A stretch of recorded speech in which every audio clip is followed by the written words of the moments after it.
Welcome out, ladies and gentlemen. Say hi, monkey. Hi, Paul. Hi, monkey. Hi, mate. Today it's 11.8 in the greenhouse. What's the outside? 10.4.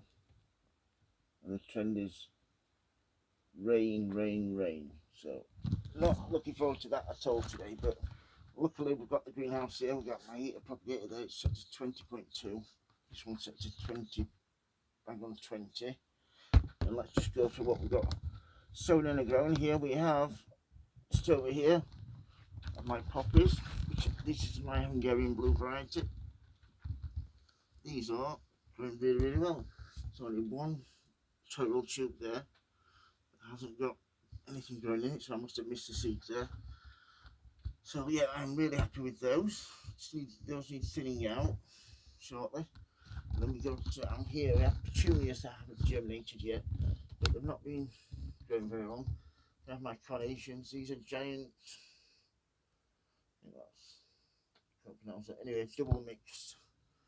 They're my beautiful carnations, scented as well. That's what I love about carnations. The perfume on them is absolutely divine.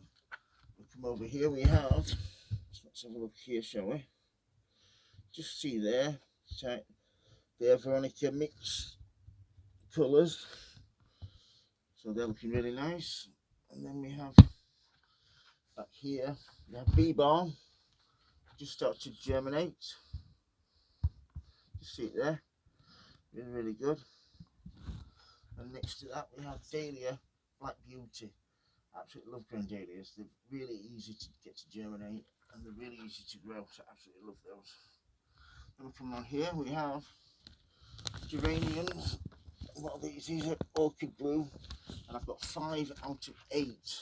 I've got 8 seeds there, but 5. I'm really pleased with that germination rate. That was really nice. And then we have Arboretia at the back there. That's my little test. I've got what I've got there. I've got Miracle Grow organic peat free, and then J. Arthur's multi-purpose, and then some cocoa coir in the end. So all those are looking and growing really, really well. So later on today I'll be using this, mixing some of this up. Some of this and some J. Arthur's, and I've got 3 different types of penstemons to sow. I'll be sowing those from different suppliers just to see which one germinates the best and the quickest. I don't know if you can hear and see the rain absolutely throwing it down. So yeah, I'm really pleased with how all these have grown. What we're doing with this one is, as soon as the petunias start to grow, we're taking all these out, and then I can put some others, probably put those penstemons in there then. So yeah, if you've got any questions about anything growing in my greenhouse and my garden, please don't hesitate to ask, folks. If you like my videos, please subscribe. And as always, happy sowing, happy growing. Please subscribe and like. Say bye, monkey. Bye, Paul. Bye, monkey. Bye, mate.